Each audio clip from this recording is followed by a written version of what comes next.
Hello friends, हम तो निकले थे मझौली राज के लिए और अपना देख ही रहे हैं सब बाइक के राइडिंग वाला। और यही बाइक है जो हम लोगों ने लेके गया था वहाँ उत्तराखंड के लिए। और अपना ये लोकल सोकल है अपना, वो भी है और हमारे फ्रेंड्स भी मिले हैं। और सबसे बड़ी बात है कि मैं यहाँ ट्रिप ब्रेक के लिए रुका था तो एक बड़ा रोमांचक कहानी मुझे पता चला। वो चाय वाले दुकान वाले ने बताया कि मैंने देखा कि कहीं भीड़ दिखाई दे रहा था। मैंने पूछा कि सर आखिर वहाँ हो क्या रहा है, तो उन्होंने बताया कि वहाँ पे एक ऐसी संस्था ओपन हो रही है जिससे पूरा हमारे समाज कल्याण होगा। तो मैंने सोचा कि वहाँ पे मिलना चाहिए, उन लोगों से बातें करनी चाहिए कि आखिर वहाँ चीज़ हो क्या रहा है। तो ये सस्पेंस में रखिए, अब चलते हैं वहाँ पे, फिर मिलते हैं। और देखना ना भूले केशव अतुल ब्लॉग्स, और please subscribe and like and comment your, give me your suggestion, because आप सजेशन देंगे तभी हम और बेहतरीन काम करेंगे। ओके, बने रहिए हमारे साथ अगले के लिए।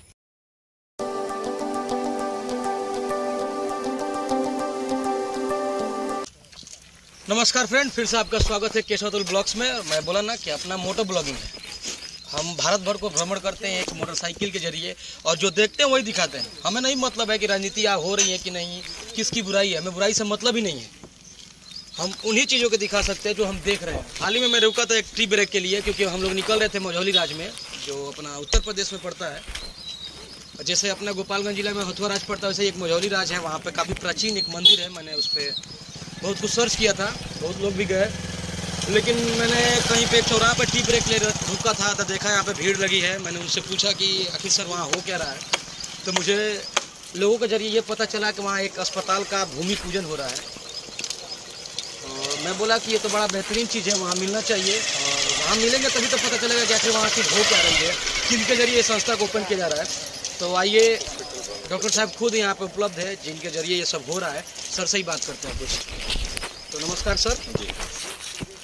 सर अपना ये जो हॉस्पिटल खुल रहा है, इसका सबसे बेहतरीन नाम तो बड़ा बेहतरीन है। आप पीछे बोर्ड में देख रहे हैं अम्बे हॉस्पिटल रख रहे हैं, तो सर ये अम्बे नाम आपके पास आया कैसे? एक्चुअली अम्बे हॉस्पिटल में क्योंकि वैष्णो माता का बहुत बड़ा फॉलोअर हूँ और मैं हमेशा जाता हूँ, और अम्बे माता से मुझे काफ़ी लगाव है और मैं अम्बे माता का भक्त भी हूँ, और इसीलिए मतलब ये नाम मैंने चूज किया। और सर हॉस्पिटल का भूमि पूजन तो हो चुका है जी, लेकिन क्या कुछ बता सकते हैं अपने जो भी जनता भी है कि कितने दिन में, मतलब कितने दिनों में ये कंप्लीट हो सकता है? 2 से 3 महीने में छोटा सा ओपीडी, बड़ा मेडिकल हॉल जो 24 घंटा का, मतलब 1 साल में ये 500 बेड का हॉस्पिटल तैयार हो जाएगा। ऑलमोस्टली मैं बहुत सारे बैंक से बात भी चल रहा है, डॉक्टर लोन्स के बारे में भी बात चल रहा है। और मैं कोशिश रहेगा कि ये मेरा गांव है जहाँ से मैं बड़ा हुआ हूँ, जहाँ से इस पढ़ के मैं MBBS करने बाहर गया, और इस गांव के लिए मैं कुछ करना चाहता था कि इस रोड मेरे गांव के लोगों को ज़्यादा से ज़्यादा रोज़गार मिले। और मतलब मेरे गांव में बहुत सारे लोग ऐसे बेरोजगार, अच्छे इलाज के लिए कहीं बाहर ना जाना पड़े। हाँ, क्योंकि अभी हॉस्पिटल में काफ़ी पैसे भी लग रहे हैं जी। और लॉकडाउन के दौरान तो सारे के सारे लोग खाली हो चुके हैं, चाहे वो बड़े की बात करें या छोटे स्तर की बात करें, क्योंकि हर कोई घर पे फंसा है। कार्य करेंगे तभी खाने को मिलेगा, और जब कार्य बंद है तो खाएंगे कहाँ से? और मेरा मेन मकसद है कि एक पुअर से पुअर आदमी को मतलब वो हेल्थ केयर सुविधा अफोर्ड कर सके, एक मीडियम फैमिली का भी बंदा अफोर्ड कर सके, मतलब हर तरह से एक मतलब बेनिफिशियल वर्क है। और पहली बात कि मेरे को बहुत ज़्यादा खुशी होगी कि मेरे गांव में ये हॉस्पिटल डेवलप हो, क्योंकि दूर दराज क्षेत्रों में लोग जा नहीं सकते, जिसके अभाव में वो लोग मर भी जाते हैं, रास्ते में उनकी डेथ भी हो जाती है।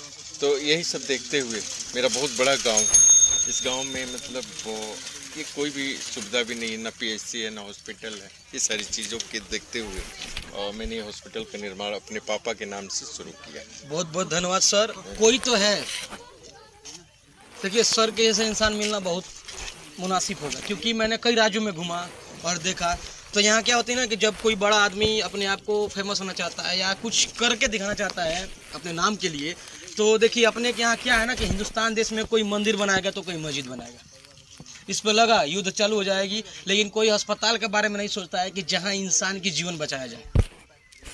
तो सर ने बहुत बेहतरीन समाज कल्याण के लिए काम किया है, और अभी मैंने सर के जरिए आपने सुना कि गरीबों के लिए यहाँ बहुत सारी चीज़ें की छूट मिल सकती है। और सबसे बेहतरीन बात है कि जो सर का क्षेत्र है वहाँ पर इस तरह का व्यवस्था नहीं था, और इस तरह की व्यवस्था इन्होंने लगे हैं।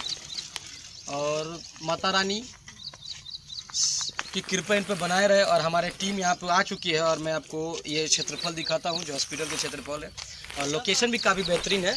हॉस्पिटल के ठीक सामने एक नदी बह रही है जहाँ पार्किंग वगैरह का शायद बात चल रहा था, सर से ही पूछेंगे। तो सर अपना तो यहाँ हॉस्पिटल खुल जाएगा और पार्किंग के लिए अगर कोई गाड़ी वगैरह आती है तो पार्किंग की व्यवस्था मैं इसी में रखता हूँ, जैसे अंडरग्राउंड सिस्टम रखेंगे, अपना सब इसी में सब सेटिंग हो सकता है। और सबसे बड़ी बात बता दें कि सर का नाम डॉक्टर मिंटू मिश्रा पड़ेगा। इनका भी हॉस्पिटल चल रहा है सासामसा क्षेत्र में और अम्बे हॉस्पिटल के नाम से चल रहा है। और सर अपने सासामसा में ही ऐसा काम किए हैं कि जिसका वर्णन करना तो मैं कर नहीं सकता हूँ, क्योंकि वर्णन उन्हीं के मुंह से सुनना चाहिए जिनके ऊपर उपकार किया जाता है। और ये कोई उपकार नहीं है, ये बहुत बड़ा उपकार है किसी को जीवन दान दे देना।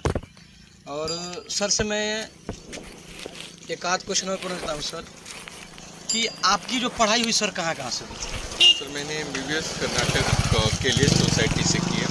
DNB मेरा अंको था कैंसर डिपार्टमेंट से, जो मैंने टाटा मेमोरियल परेल यानी मुंबई से किए हैं। और बाद में मैंने बहुत सारे फेलोशिप किया, जैसे आयरलैंड गया, लंदन गया और USA गया, ढेर सारे फेलोशिप है। मतलब इन जगहों पर आपने जैसे कि अपना एक्सपीरियंस लिया, ट्रेनिंग लिया, कुछ सीख के आए जी। और इतना कुछ सीखने के बाद तो सर अगर आप हॉस्पिटल खोलने की मन में चाह रखे हैं तो ये तो बहुत बढ़िया सोच है। और आपको मैं फिर से अपने टीम और अपने ब्लॉग के जरिए आपको कोटि कोटि धन्यवाद देना चाहता हूं कि आपने समाज कल्याण के लिए खड़ा हुआ है। और इसके लिए बहुत बहुत धन्यवाद जो आपने कीमती समय दिया। जी सर, थैंक यू सर।